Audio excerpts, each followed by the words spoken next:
नमस्कार दोस्तों। क्या मायावती और चंद्रशेखर आजाद की लखनऊ महारैली से बनने जा रहा है ऐसा महागठबंधन जो पूरी सियासत को हिला देगा? अंदर की खबरें इतनी बड़ी हैं कि हर कोई जानना चाहता है सच क्या है।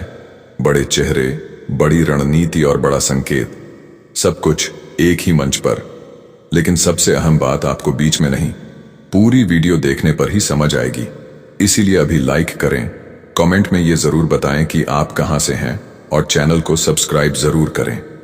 याद रखिए, जब आप पूरी वीडियो देखेंगे तभी आप असली मुद्दे और सबसे बड़ी बात को पूरी तरह समझ पाएंगे। अब आइए बढ़ते हैं सबसे बड़ी खबरों की ओर। आइए बढ़ते हैं पहली बड़ी खबर की ओर।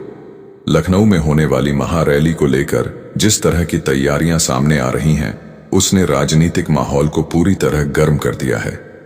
यह केवल एक सामान्य आयोजन नहीं माना जा रहा, बल्कि इसे शक्ति प्रदर्शन के बड़े मंच के रूप में देखा जा रहा है।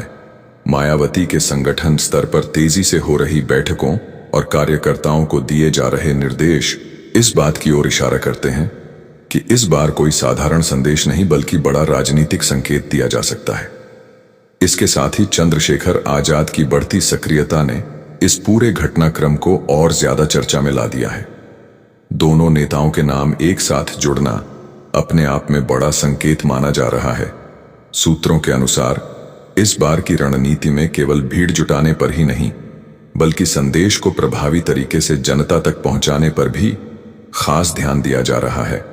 अलग अलग क्षेत्रों से लोगों को जोड़ने का अभियान तेजी से चलाया जा रहा है, जिससे यह साफ हो रहा है कि इस रैली को बड़ा रूप देने की पूरी तैयारी है।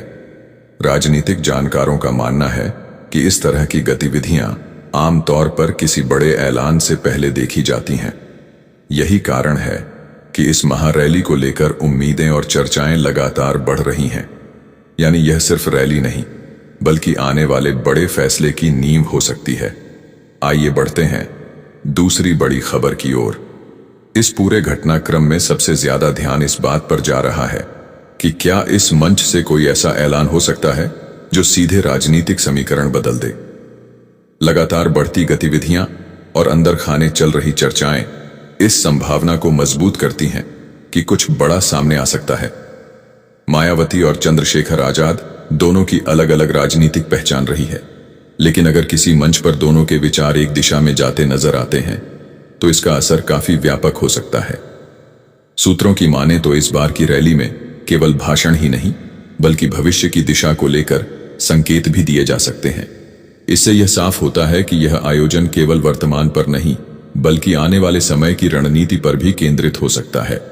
विश्लेषकों का कहना है कि इस तरह के मौके पर किया गया ऐलान केवल एक दिन की खबर नहीं बनता, बल्कि लंबे समय तक चर्चा में रहता है और धीरे धीरे उसका असर भी दिखाई देने लगता है।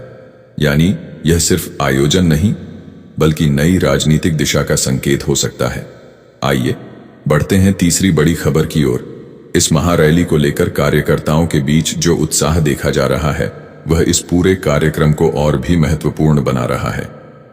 लगातार बढ़ती भागीदारी और लोगों का जुड़ाव यह संकेत दे रहा है कि यह आयोजन केवल नेताओं तक सीमित नहीं रहने वाला, बल्कि जनता के बीच भी इसका प्रभाव देखने को मिल सकता है। सूत्रों के अनुसार संगठन स्तर पर भी कई बड़े फैसलों की तैयारी की जा रही है, जो इस रैली के बाद सामने आ सकते हैं। यह केवल एक दिन का कार्यक्रम नहीं, बल्कि एक बड़े अभियान की शुरुआत हो सकता है, जिसमें अलग अलग स्तर पर काम किया जाएगा। इसके साथ ही यह भी माना जा रहा है कि इस तरह के आयोजन से समर्थकों को एक नई दिशा मिलती है और वे अधिक सक्रिय हो जाते हैं, जिससे संगठन को मजबूती मिलती है। यानी यह सिर्फ भीड़ नहीं, बल्कि संगठन की ताकत दिखाने का बड़ा मंच हो सकता है। आइए बढ़ते हैं चौथी बड़ी खबर की ओर। राजनीतिक माहौल में इस महारैली को लेकर जिस तरह की चर्चा हो रही है, वह यह साफ दर्शाती है कि इसका असर केवल एक शहर तक सीमित नहीं रहने वाला। अलग अलग क्षेत्रों में इसके बारे में बात हो रही है और लोग इसे अपने अपने नजरिए से देख रहे हैं। विश्लेषकों का मानना है कि अगर इस रैली में उम्मीद से ज्यादा भागीदारी होती है, तो यह सीधे राजनीतिक संदेश के रूप में देखा जाएगा और इससे बाकी दलों पर भी दबाव बन सकता है। इसके साथ ही यह भी संभावना जताई जा रही है कि इस आयोजन के बाद राजनीतिक समीकरणों में बदलाव देखने को मिल सकता है। जिससे आने वाले समय की सबसे बड़ी सियासी चाल की शुरुआत हो सकती है।